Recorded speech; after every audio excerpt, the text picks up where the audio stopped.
Sumunod tayo ng office chairs na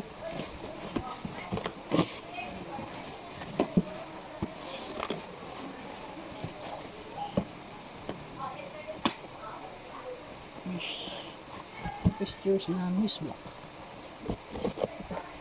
So, gusto na natin isa-isa.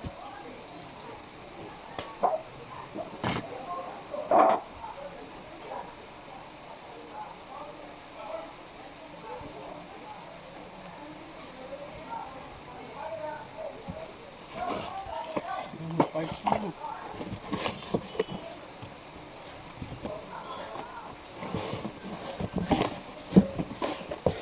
Arm.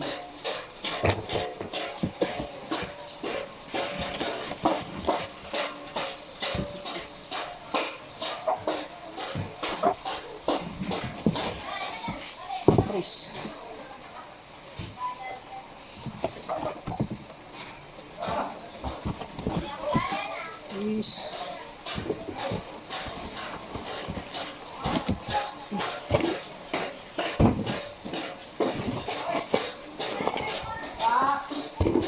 So first is itong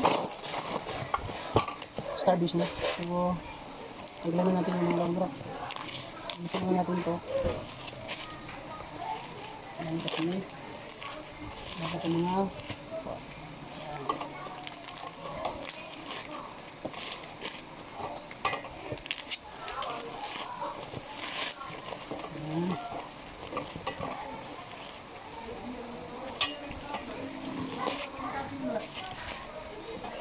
so yan, ito yung Starbase na chrome. So pagkatapos sabihin natin ito caster.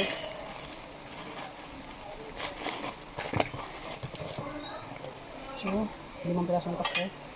So sa paglagay dito is dito lang kadali. May mga butas yung Starbase, caster pasok na lang natin. Ayan, so ganyan lang siya kadali itabit yung caster sa base, no? So ganyan lang kadali itabit yung caster sa base. Ayan. So yan na siya. So pagkatapos tabit yung lagay natin yung caster yung gasket o ito yung hydraulic gasket. Ito yung kapataas baba sa isang upuan o up and down sa isang upuan. Ito yun siya, gasket ang tawag nito. So dito lang kadali paglagay, pasok natin dito sa butas ng start. Yan. Tapos yung gasket meron siyang post cap. Yan. So, yan na. Tapos na yung ating stick. So, yung accessories na dito naka-attach lang sa pantal. Remove na lang natin. Yan. Yan. Alin yung screw niya. Yan. Tapon natin. So, tabi muna natin ito kasi tapos ito. Yan. So, next ito. Ito yung citrus niya. Ayan. Yung citrus niya. So, kita ko sa inyo yung citrus. Ayan, Miss Black. Ayan. Yan, may nakasulat front. Yan yung harap. So, kabit na natin yung back. So, dating gawin is yung arm. So, ito yung arm. Nasa right side din siya. So, kabit natin dito sa citrus. Ano natin yung mga cells. Yan.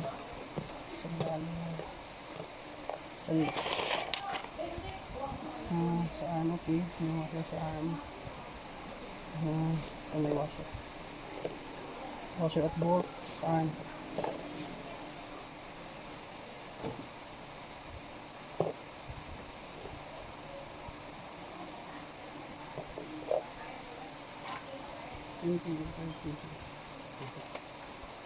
So, kabitan natin yung arm sa citrus. Ito yung citrus. Ito yung harap. Ito yan, may mga butas. Ito yung para sa gasket. Ito naman, para sa arm. Yan. Ito yung para sa arm ko. Para sa arm ko, ito is para sa head plate. Yan. Ito sa arm. So, kabit muna natin yung right side. Yan.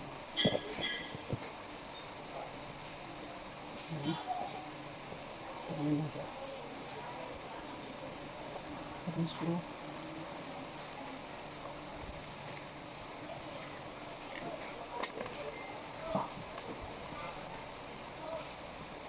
Tapos kabilang side.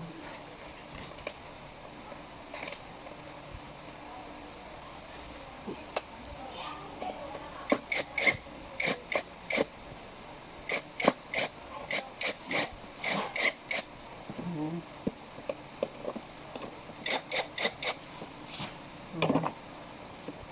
Huwag lang muna natin masyadong pital.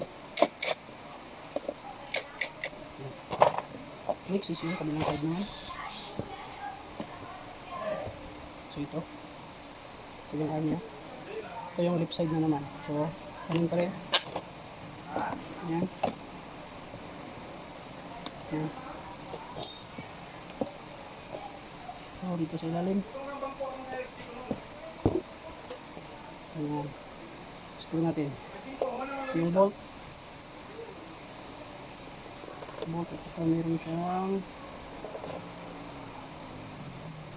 ayan. Punta nyo lang yung video.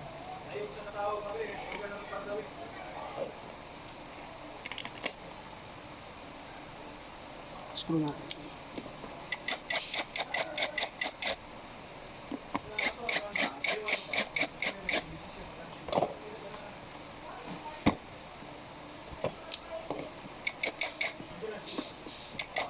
Yan.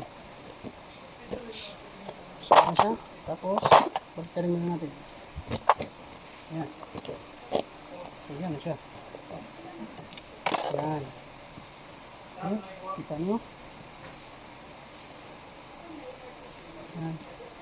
So dating gawin is yung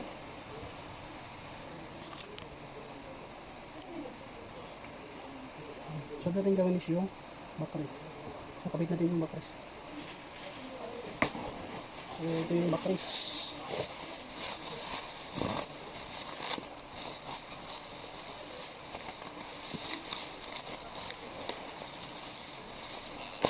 Yan.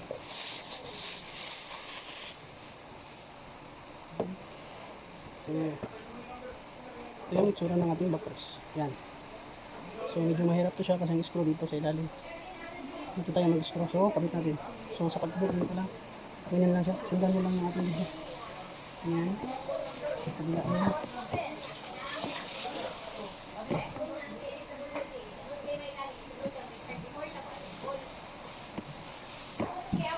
Ayan.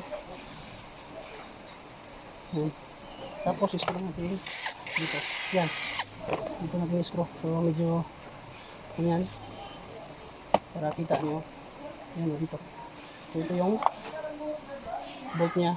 So, bali yung ito yung backrest. Dito, idaan natin yung screw. Oy! Pwede butangan sa ina mo diri ang mga bangko? Mambo! Pick up ba bangki sa bangko eh? Pwede! Kanang daghan diri ba? Oo, pwede! Butang rin ako. Yan, so, screw natin. O diri mo. Ayan. Puno pa na. Wala ko tariya dito na. Human. Umatik, balik. Kaya na. Ano sa yung mabot lagi? Ha? Ano sa yung mabot lagi? Oo. Ayan. Tapos, kabilang side naman, dito. So, kuha tayong alay mo, tsaka yung screw na. So, dito. Yan. Hindi naman siya masyadong mahirap. Medyo, ano lang, kipot. Pero, pera siya. Yan. Gamit tayo ng gun para mas madali. Ay, bagtag.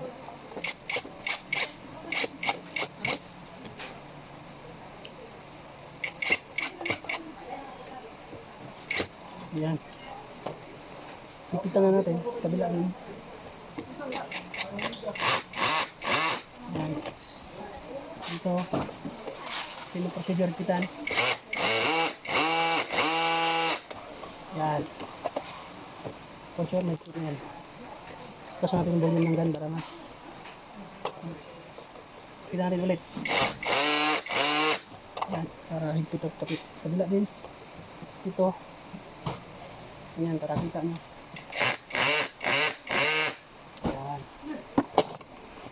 So, yan na siya. So, tapos na yung ating. So, sunod natin gawin is yung higpit. Nakita rin lang natin. Ganyan. Tapos ito, mga screw niya, ay mga bolt niya, higpitan na natin. Kasi maluwag pa to, higpitan.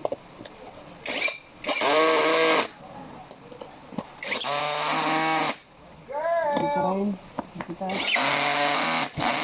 Dito, higpitan.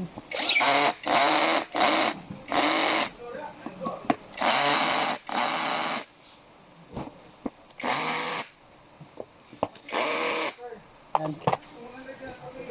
So next is itong higpit niya. Ito yung sunod, higpit. So ito siya, ito yung higpit. Yan. So ito yung higpit niya. Ito, ang function nito is ito yung sa tilting niya. Ito. Function nito sa tilting.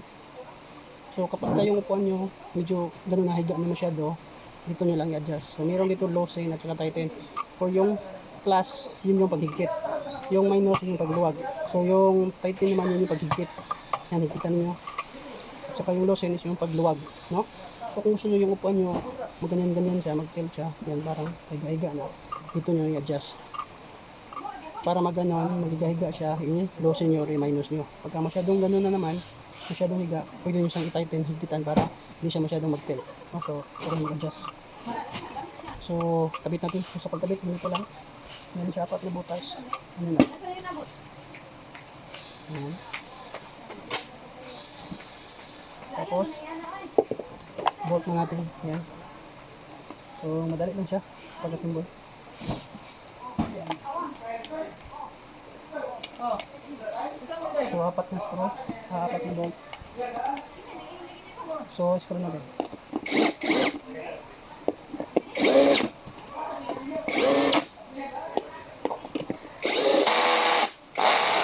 Ayan. Ayan.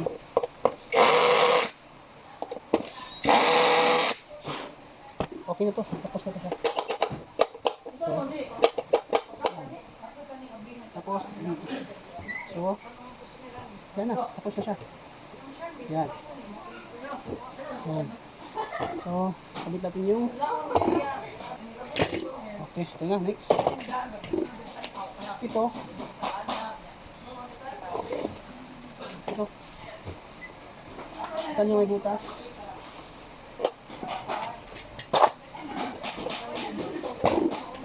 Yan, dito nyo may butas. Dito butas. Ito lang paglagay. Yan yan. Yan. So, try muna natin.